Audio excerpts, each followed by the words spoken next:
Jadi jelas ya di sini ya, setelah Isa itu dibimbing oleh Tuhan ya untuk melewati satu jalan tertentu, lalu beliau menjadi punya kemampuan tiga. Satu, menyembuhkan penyakit buta, menyembuhkan penyakit kulit, dan yang ketiga adalah membangkitkan orang yang mati. Dan para sahabat, pengalaman ini tentu saja tidak bisa didongengkan seperti ini. Saya senang sekali kalau para sahabat ingin mengalami ini, ya. Bukan cerita tentang Isa, tetapi menjadi Isa itu sendiri. Jadi pengikut-pengikut Isa ini minta kepada Isa, ya, hai Isa putra Maryam, sanggupkah Tuhanmu menurunkan hidangan dari langit kepada kami?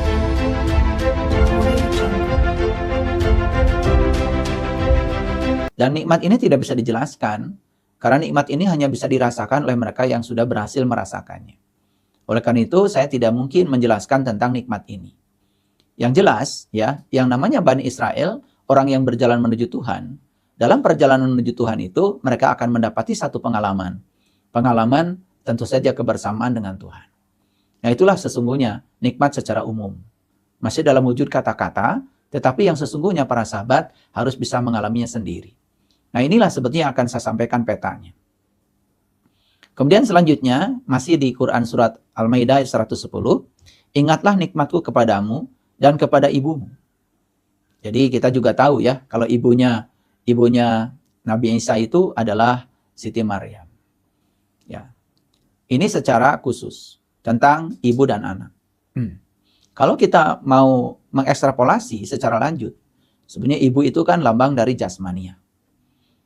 Sedangkan yang dilahirkan oleh jasmania itu adalah kesadaran, itu ruhania. Jadi sebetulnya Isa dalam konteks yang lebih luas, sebetulnya adalah jiwa-jiwa yang terlahir dari tubuh-tubuh yang berkesadaran. Itulah hakikatnya dari Maryam. Kemudian di ayat ini dikatakan, ya, ingatlah nikmatku kepadamu dan kepada ibumu di waktu aku menguatkan kamu dengan Ruhul Kudus. Nah, kalau kita berbicara tentang ruh, jelas ya, semua ruh itu kudus, semua ruh itu suci. Dan semua manusia, sebenarnya bukan hanya Nabi Isa, itu kan ditiupkan ruh. Makanya di dalam Al-Quran ada kata-kata, فَإِذَا سَوَيْتُهُ وَنَفَخْتُ فِيهِ مِنْ رُوحِي فَقَعُوا لَهُ سَاجِدِينَ. Jadi sebetulnya setiap manusia ketika sudah sempurna dibentuk tubuhnya sebagai wadah, sebagai kendaraan, setiap kita ini ditiupkan oleh Allah ruh. Dan setiap ruh itu suci adanya. Makanya setiap ruh itu ya pasti kudus. Yaitu yang menguatkan kita. Yang membuat saya bisa bicara sekarang itu karena ada ruh dalam diri saya. Kalau tidak ada ruh dalam diri saya tidak akan bisa berkomunikasi dengan para sahabat saat ini. Lalu selanjutnya, kamu dapat berbicara dengan manusia di waktu masih dalam buayan dan sesudah dewasa. Ini kalimat mulai mutasabihat. Berbicara dengan manusia ketika masih dalam buayan. Dalam buayan itu kan berarti masih dalam rahim. Minal mahdi, dalam buayan. Ya, ketika masih dalam rahim. Bagaimana bisa berkomunikasi dengan manusia waktu di dalam rahim? Kalau yang dimaksud adalah komunikasi secara verbal seperti yang terjadi saat ini. Ini kan mencerminkan bahwa sesungguhnya ruh itu abadi. Ruh itu abadi. Ruh itu adalah energi. Dan energi itu ya bisa berkomunikasi tanpa batas. Tidak bisa disekat oleh tubuh. Oleh tubuh jasmani. Seperti para sahabat sekarang bisa berkomunikasi dengan saya karena ada energi. Dan energi ini namanya gelombang elektromagnetik. Sehingga para sahabat ya tidak tersekat lagi bisa berkomunikasi dengan saya. Itulah sebenarnya energi. Frekuensi, vibrasi. Karena getarannya bisa menyebar ke segala arah. Itu yang dimaksud dengan komunikasi dalam bahasa Al-Quran. Dari mulai buayan sampai dewasa. Dan ingatlah di waktu aku mengajar kepadamu kitab. Itu di bahasa Arabnya sebetulnya bukan menulis. Ya. Jadi di dalam bahasa Arabnya, ingatlah di waktu aku mengajar kamu kitab. Jadi para sahabat harus ingat ya, kalau ada kata kitab dalam kitab suci, itu bukan kitab seperti yang dimaksud oleh kita. Nabi Muhammad juga ya diajarkan pertama kali adalah kitab. Makanya setelah diajarkan kitab, beliau mengatakan zalikal kitab la roibapi. Ini kitab tidak meragukan lagi. Hudal lil muttaqin, petunjuk bagi yang bertakwa. Jadi kitab di sini apa sesungguhnya? Ya kitab itulah sebetulnya intisari dari nikmat. Jadi kitab yang sesungguhnya adalah kalamullah. Kalam itu adalah sifat dan Allah itu adalah zat. Jadi kitab yang sesungguhnya itu adalah kalamullah. Yang tiada lain adalah kenikmatan pada saat merasakan ya kemanunggalan bersama dengan Allah. Makanya setelah diajarkan kitab, menjadi mengerti apa itu hikmah, mengerti apa itu Taurat, apa itu Injil. Jadi kalau di dalam Quran, ya surah Al-Maidah ayat 110 ini, ternyata Taurat yang selama ini kita sebut-sebut diturunkan pada Nabi Musa, ternyata disebut di ayat ini diturunkan juga kepada Nabi Isa. Jadi kita selama ini kan dibatasi oleh pemahaman seolah-olah Nabi Isa itu cuma mendapatkan satu kitab namanya Injil. Tapi di ayat ini dikatakan Nabi Isa juga mendapatkan Taurat. Jadi Taurat, Injil, Al-Quran itu adalah wujud nyatanya. Tetapi sesungguhnya ya wujud energinya itu adalah getaran. Wujud energinya itu adalah getaran, energi sebetulnya. Dan di waktu kamu membentuk dari tanah yang berupa burung dengan seizinku. Nah ini udah mulai mutasabihat. Jadi apa yang terbuat dari tanah? Yang terbuat dari tanah kan tubuh. Ini sudah saya ulang-ulang ya. Di salah satu episode kajian saya tentang bagaimana cara Tuhan membuat rumah untuk dirinya sendiri, saya sudah jelaskan bagaimana asal-usul dari tubuh ini yang dibentuk dalam kurun waktu sekitar 13,8 miliar tahun. Nah, ini dikatakan bahwa ya, dan ingatlah di waktu kamu membentuk dari tanah yang berupa burung dengan seizinku. Nah, ini ada kaitan para sahabat dengan apa yang kita terima dari pelajaran tentang perjalanan Nabi Muhammad waktu Isra Mi'raj.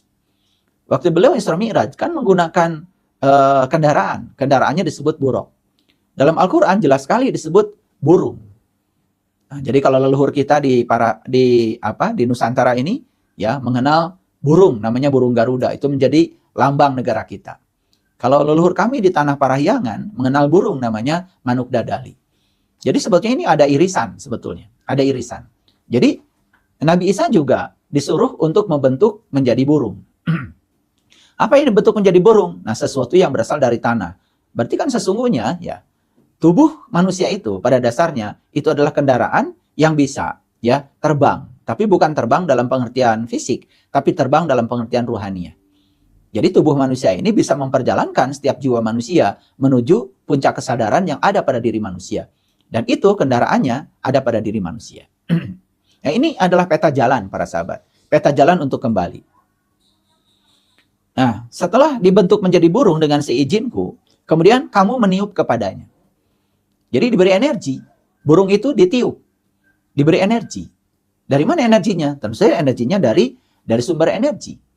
Nah, kita tahu bahwa sebetulnya kita ini bisa berdaya karena ada nafas. Dan proses mengambil nafas itu kan sebetulnya adalah menarik dari luar ke dalam, kemudian melepaskan. Nah, ketika kita tarik nafas dalam-dalam seperti yang saya lakukan saat ini, seperti ini. Saya menjadi punya simpanan energi. Itu artinya meniup, memberikan energi. Itu yang dikatakan dalam Al-Quran, fatazawwadu fa inna khairuz zadi taqwa. Berbekallah kamu, sebaiknya bekal adalah takwa. Nah, apa itu takwa? Nanti dalam episode selanjutnya saya akan jelaskan lebih terperinci lagi. Nah, untuk para sahabat supaya di rumah bisa mengkaji, silahkan lihat ya definisi takwa di Quran surat Al-Baqarah ayat 63. Silahkan dibuka aja ya. Kalau para sahabat tidak mengerti nanti boleh ditanyakan kepada saya. Ini benar-benar kajian khusus. Jadi saya ingin memberikan peta jalan untuk para sahabat supaya nanti ya 30 episode di bulan Ramadan ini para sahabat bisa mendapatkan gambaran peta jalannya dulu. Karena sebelum kita berjalan, melakukan perjalanan, bagus kalau kita punya peta jalan dulu. Sama seperti ketika kita mau melakukan perjalanan ke satu tempat, kan kita pasti melihat Google Maps. Jadi map itu adalah peta. Setelah tahu petanya, kita bisa mengambil alternatif, kita melewati jalan mana. Nah kemudian ya setelah proses meniup itu, selanjutnya para sahabat perhatikan. Lalu bentuk itu menjadi burung dengan seizinku. Dan betul-betul ya menjadi burung. Jadi kendaraan itu siap untuk membawa Isa ya untuk melakukan perjalanan spiritual. Nah, yang hebat di sini ya, dan di waktu kamu menyembuhkan orang buta sejak dari lahirnya. Jadi disinilah sebetulnya ya kemampuan itu muncul. Sehingga ya Isa itu mampu ya menyembuhkan orang buta. Yang namanya Isa itu adalah Rasul, tentu saja yang namanya Rasul itu yang disembuhkan bukan buta dalam pengertian fisik. Nah, ini sebetulnya bisa dilihat oleh para sahabat nanti di Quran surat Al-Imran ayat 49. Di situ tidak diceritakan tentang siapa orangnya, tapi diceritakan di situ adalah Rasul. Wa rasulan ila Bani Israel. Itu adalah percakapan antara Rasul dengan Bani Israel. Dan itu sering saya sampaikan, ya. Salah satu tugasnya dari Rasul itu adalah menyembuhkan penyakit buta. Tentu saja bukan buta lahir. Maka di Quran dikatakan fa innaha la ta'mal absyar walakin ta'mal qulubul lati fisyudur. Yang buta bukan matamu yang itu, tapi yang buta adalah mata yang ada di kesadaran. Ini adalah kebutaan kesadaran. Yang sering disebut dengan kebutaan jiwa atau kebutaan kolbu. Lalu selanjutnya di sini dikatakan, ya, dan orang yang berpenyakit kulit. Ya, tentu saja penyakit kulit yang dimaksud bukan panu, bukan kudis, tapi penyakit kulit adalah ya kedangkalan pemahaman. Dan selanjutnya, ya, dan di waktu kamu mengeluarkan orang mati dari kubur dengan seizinku. Nah, ini mengeluarkan orang mati dari kubur. Ya, tentu saja kata kubur di sini bukan kuburan orang yang sudah mati dihidupkan lagi. Tetapi banyak orang yang terkubur di tubuhnya sendiri, yaitu terkubur kesadarannya. Jadi jelas ya di sini, ya, setelah Isa itu dibimbing oleh Tuhan, ya, untuk melewati satu jalan tertentu, lalu beliau menjadi punya kemampuan 3. 1, menyembuhkan penyakit buta, menyembuhkan penyakit kulit, dan yang ketiga adalah membangkitkan orang yang mati dari kesadarannya. Nah ini ya ditegaskan lagi di Quran surat Al-Imran ayat yang ke-49. Ya, makanya saya sering mengatakan bahwa tugasnya Rasul itu ya cuma 3. Itu. Nah, tentu saja para pengikut Rasul pun harusnya ya tugasnya juga 3 itu sebetulnya. Lalu perhatikan ayat selanjutnya para sahabat, ya, masih fokus di ayat yang ke-110, ya. Dan di waktu aku menghalangi Bani Israel, dikala kamu mengemukakan kepada mereka keterangan-keterangan yang nyata. Nah, jadi setelah Isa itu mengalami satu pengalaman, dan pengalaman ini disampaikan kepada Bani Israel.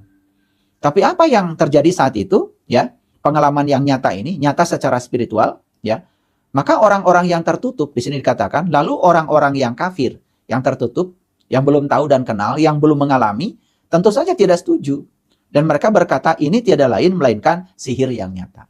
Jadi apa yang dialami oleh Isa itu dikemukakan pada Bani Israel, lalu malah disangkal seolah-olah itu adalah suatu sihir yang nyata. Padahal itu sebuah pengalaman spiritual. Nah, para sahabat, pengalaman ini tentu saja tidak bisa didongengkan seperti ini. Saya senang sekali kalau para sahabat ingin mengalami ini, ya. Bukan cerita tentang Isa, tetapi menjadi Isa itu sendiri. Nah, itulah intisari di Quran surat ayat yang ke-110. Nah, kita lanjutkan para sahabat. Di ayat yang ke-111, ini masih peta jalan untuk kembali, ya. Dan ingatlah ketika aku ilhamkan kepada pengikut Isa yang setia. Jadi pengikut Isa juga ada 2, terbelah. Ada yang setia, ada yang tidak setia. Itu sudah biasa, ya. Jadi pro dan kontra itu sejak zaman dulu juga sudah biasa. Zaman Nabi Muhammad juga sudah biasa. Semua nabi, semua rasul juga pasti ada yang pro, ada yang kontra. Oleh karena itu, jangan alergi ketika ada yang pro dan kontra. Itu sudah biasa, itu sudah hukum alam.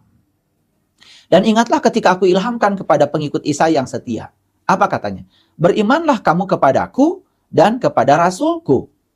Gitu. Mereka menjawab, kami telah beriman dan saksikanlah bahwa sesungguhnya kami adalah orang-orang yang berserah diri. Ini luar biasa ya kalimat ini para sahabat, ya. Jadi Allah mengatakan kepada pengikut Isa yang setia, berimanlah kepadaku dan kepada Rasulku. Ya, jadi kepadaku, kepada Allah, dan kepada Rasulku, kepada Isa waktu itu, ya. Mereka menjawab apa? Kami telah beriman. Nah, ini kalau orang yang setia begitu. Kami telah beriman dan saksikanlah bahwa sesungguhnya kami adalah orang-orang yang berserah diri. Ya, di sini dikatakan wa amanna, qalu amanna wa ashhad bi annana muslimun. Jadi itu yang dikatakan oleh pengikut Isa yang setia. Qalu, mereka mengatakan amanna, kami telah beriman, wa ashhad, dan aku bersaksi, kami bersaksi bi annana muslimun, dan inilah kami orang-orang yang berserah diri. Maka disebut sebagai muslim. Jadi kata-kata muslim itu ya di sini ya. Jadi iman dulu sebetulnya baru muslim, ya. Nah, kenapa pengikut Isa yang setia mengatakan amanah wa ashhad bi annana muslimun? Itu karena mereka itu sudah bisa mempraktekkan apa jalan yang sudah dipraktekkan oleh Isa. Jadi Allah sudah ngasih clue-nya kepada Isa dan Isa sudah mempraktekannya, ya. Kemudian Isa itu bisa menyembuhkan dirinya sendiri dari penyakit buta, dari penyakit kulit, dari penyakit mati, yaitu matinya kesadaran. Sudah bangkit dari kuburnya. Nah, tentu saja pengikut Isa yang setia pun sudah mengalami itu, karena sudah mendapatkan ilmunya. Dan ilmu yang didapat oleh mereka bukan ilmu meniru, tapi ilmu pengalaman. Karena kalau ilmu pengalaman, tidak mungkin, ya, itu tidak mungkin yang menyangkalnya. Kalau ilmu meniru, itu masih di logika. Kemungkinan masih bisa disangkal.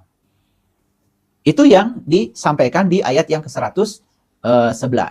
Lanjut ayat yang 112, para sahabat. Dan ingatlah ketika pengikut-pengikut Isa berkata, "Hai Isa putra Maryam, sanggupkah Tuhanmu menurunkan hidangan dari langit kepada kami?" Nah, ini ya. Jadi pengikut-pengikut Isa ini minta kepada Isa, ya, "Hai Isa putra Maryam, sanggupkah Tuhanmu menurunkan hidangan dari langit kepada kami?" Lalu apa jawabannya Isa? "Bertakwalah kepada Allah jika kamu betul-betul orang yang beriman." Ini kan jawabannya sangat luar biasa ini.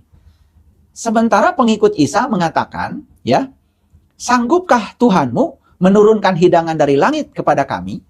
Tapi Isa menjawabnya, "Bertakwalah kepada Allah jika kamu betul-betul termasuk orang yang beriman." Nah, ini berarti ayat ini mengatakan takwalah sebetulnya yang merupakan jalan bagi seseorang untuk mendapatkan hidangan dari langit. Nah, ini ada kaitan dengan saum, para sahabat. Makanya saum kan membentuk manusia yang bertakwa. Ya ayyuhallazina amanu kutiba alaikumusiyam kama kutiba alal ladzina min qablikum la'allakum tattaqun. Kan puncaknya saum juga adalah takwa. Sedangkan saum sendiri adalah berbuka dan berjumpa dengan Tuhan. Jadi sebetulnya takwa itu, ya, tidak seperti kebanyakan orang memahaminya. Dan takwa itu sangat spesifik sebetulnya. Takwa itu adalah jalan yang bisa mengantarkan kita untuk bisa kembali. Ini harus waspada para sahabat, karena saya sampaikan kata per kata di sini, ya, supaya para sahabat semuanya mengerti, ya. Jadi ketika pengikutnya Isa itu berkata kepada Isa, "Hai Isa putra Maryam, sanggupkah Tuhanmu menurunkan hidangan dari langit kepada kami?" Nah, Isa menjawabnya apa? "Bertakwalah kepada Allah jika kamu betul-betul orang yang beriman." Ini pengikutnya Isa ini untuk mendapatkan hidangan dari langit. Itu bukan, ya, Tuhanku sanggup. Bukan begitu. Isa itu menggunakan bahasa yang sangat cerdas. Bertakwalah kepada Allah jika kamu betul-betul orang yang beriman. Ini jelas sekali bahwa dengan takwalah sebetulnya kita bisa mendapatkan hidangan dari langit itu. Nah, ini udah mulai menusuk, ya, para sahabat. Kemudian ayat yang ke-113, ya. Mereka berkata, nah ini pengikut Isanya lagi berkata, "Kami ingin memakan hidangan itu." Ingin memakan hidangan dari langit, supaya tentram kolbu kami. Nah, ini kan luar biasa para sahabat. Ini makan-memakan, ini hati-hati. Bukan makan-memakan yang bersifat fisik. Karena ini kan yang dibicarakan hidangan dari langit. Ya, kami ingin memakan hidangan itu. Ya, gitu. Dan supaya tentram kolbu kami. Luar biasa, ya. Qalu nuridu anna kula minha wa tatma'inna qulubuna. Luar biasa bukan para sahabat? Ya, ini pengikutnya Isa mengatakan, kami ingin memakan hidangan itu dan supaya tentram kolbu kami. Nah, padahal di ayat lain Allah mengatakan, syarat untuk kolbu tentram, apa itu? Ala bizikrillahi tatmainul qulub. Hanya dengan mengingat Allah, kolbu itu menjadi tentram. Nah, ini luar biasa kan sebetulnya. Siapa yang bisa ingat kepada Allah? Ya, tentu saja mereka yang sudah tahu dan kenal kepada Allah. Hanya mereka yang sudah tahu dan kenal kepada Allah, mereka yang bisa mengingat Allah. Jadi sebenarnya takwa itu jalan yang mengantarkan kita untuk kembali sehingga kita bisa mengenal jati diri kita, mengenal Tuhan kita. Setelah itu kita bisa melakukan zikir yang sebenarnya. Hati-hati, ya, memahami kata-kata saya karena ini sangat padat ayatnya. Saya tidak menguraikan terlalu dalam karena waktu kita sangat terbatas. Dan nanti ulang-ulang, ya, para sahabat, apa yang saya sampaikan ini, lihat, ya, Quran, lihat Quran, ya. Jadi kami ingin memakan hidangan itu dan supaya tentram kolbu kami. Jadi sebetulnya, ya, memakan hidangan itu pengertian yang sebenarnya adalah ingin berjumpa dengan jati diri supaya setelah berjumpa bisa mengingat supaya kolbu bisa tentram. Nah, kemudian ayat yang selanjutnya, ya, wana lama, ya, an qad sodaqtana wa nakuna 'alaiha minasyahidin. Ya. supaya kami yakin bahwa kamu telah berkata benar kepada kami. Jadi ini tuntutan yang sangat masuk akal.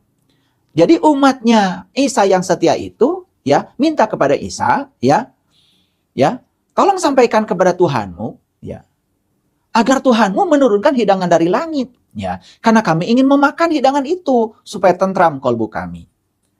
Nah, supaya kami yakin bahwa kamu telah berkata benar kepada kami. Ini tuntutan yang masuk akal.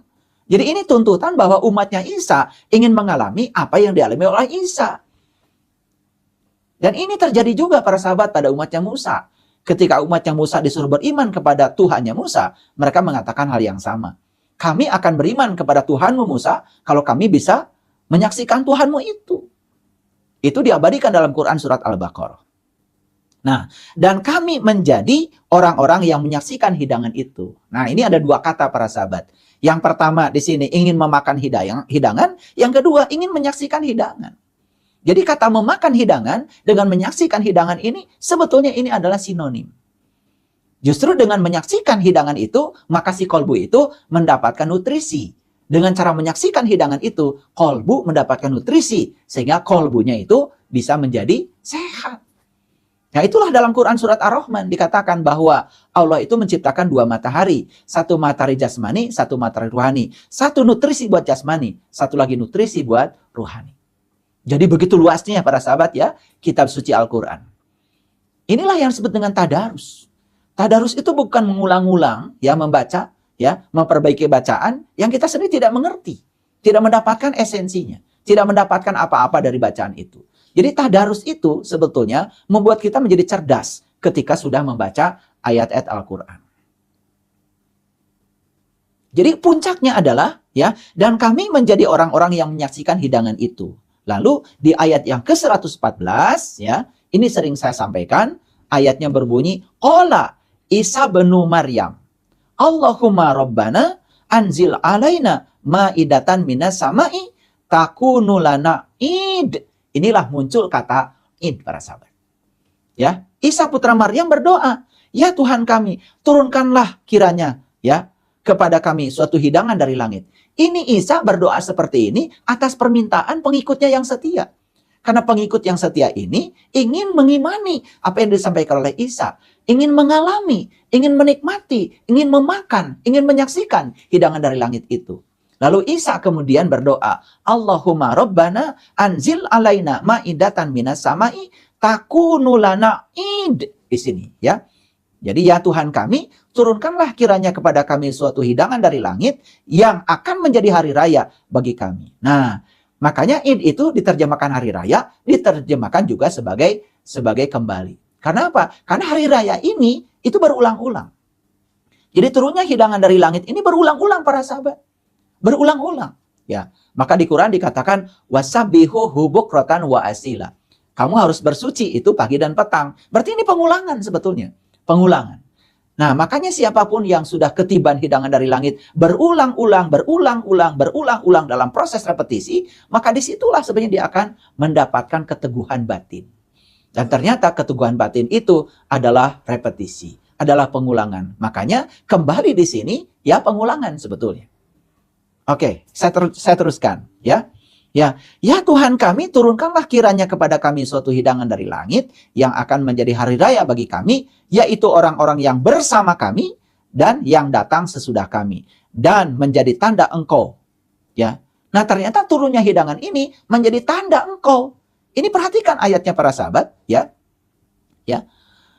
Allahumma rabbana anzil alaina ma'idatan minas sama'i takunu lana idan li awalina wa akhirina wa ayatam minka. Ini ada kata-kata wa ayatam minka. Ya. Supaya ini menjadi tanda Engkau. Ini menjadi tanda Tuhan. Ternyata hidangan dari langit itu tanda Tuhan. Kalau tanda Tuhan, ya Tuhan itu sendiri. Jadi yang disebut dengan Al-Ma'idah, hidangan dari langit itu tiada lain adalah Dia sendiri. Itulah kitab sejati. Maka siapapun yang sudah mendapatkan kitab sejati ini, maka menjadi tahu itu hikmah, tahu itu Taurat, tahu itu Injil, tahu itu Al-Quran. Kenapa? Sudah menjadi sebuah pengalaman spiritual. Bukan sekedar katanya, karena sudah mengalami sendiri. Ini indah sekali bagian yang dikatakan di ayat ini. Ya. wa ayatam minka, ya. Supaya hidangan ini menjadi tanda engkau. Makanya ayat selanjutnya, warzukna wa anta khairur razikin, beri rezekilah kami dan engkaulah pemberi rezeki yang paling utama. Jadi para sahabat, kalau berbicara tentang rezeki, pasti kita mengaitkannya dengan uang, dengan materi, dengan harta. Padahal sebetulnya rezeki yang sesungguhnya yang disebut di dalam ayat ini adalah hidangan yang datang dari langit. Nah, itulah sesungguhnya yang disebut dengan id, para sahabat. Jadi mari kita lihat lagi sekarang kata id ya, ain, iya dan dal. Id ya, dalam bahasa Arab itu bisa berarti hari raya, bisa berarti perayaan, bisa berarti kembali. Dan saya mencoba menyelami literatur dalam bahasa Arab, ternyata kembali yang dimaksud dalam teks bahasa Arab itu kembalinya hari raya yang berulang-ulang, karena ada pengulangan. Tapi bagi ayat Al-Quran tadi sebetulnya bukan hanya kembalinya hari raya lebaran yang berulang-ulang sebetulnya. Ya, jadi turunnya hidangan langit yang berulang-ulang dan itu yang akan menjadi repetisi. Repetisi inilah yang akan membangun kekuatan iman. Nah, ternyata akar katanya dari kata ada. Jadi ada ya yang bermakna kembali, ya. Gitu. Istilah ini umumnya merujuk pada momen sukacita umat Islam seperti Idul Fitri dan Idul Adha. Nah, kenapa disebut Idul Fitri dan Idul Adha? Karena itu hari raya berulang-ulang. Makanya kata id di sana itu adalah kembali karena ada pengulangan, ya. Nah, saya lanjutkan makna etimologisnya. Jadi kata id itu berasal dari kata ada, yaudu, iwada, yang berarti kembali, menunjukkan perayaan yang berulang dan kembali setiap tahun. Nah, ini penggunaan umum. Sehingga kita mengenal sekarang ada namanya Idul Fitri, Idul Adha. Nah, nanti mungkin saya juga perlu bahas ya tentang Idul Adha. Jadi saya sekarang sedang memfokuskan pembahasan bagaimana para sahabat punya peta jalan untuk kembali. Jadi saya simpulkan para sahabat, ini kembali kemana? Nah, ternyata Nabi Muhammad sudah ngasih isyarat ya. Man aropa nafsahu faqad aropa robbahu. Siapa yang kenal dirinya, dia akan kenal pada Tuhannya. Nah, dalam Al-Quran, ya, surat Al-Isra ayat 72, Allah mengatakan, wa man kana fi hadhihi a'ma, wa huwa fil akhirati a'ma, wa adallu sabila. Barang siapa yang buta di dunia, maka dia akan buta di akhirat, dan jalannya lebih sesat. Jadi kembali itu bukan menunggu nanti. Kembali itu adalah di sini, saat ini, sekarang, ya, kita harus tahu bagaimana caranya para nabi, para rasul untuk bisa kembali. Jadi kita harus tahu bagaimana caranya para nabi, para rasul untuk bisa kembali. Jadi saya review lagi dari ayat 110, ternyata di ayat 110 itu ada di situ ada metode. Ada cara, ya. Dan cara ini itu sama semua nabi, semua rasul.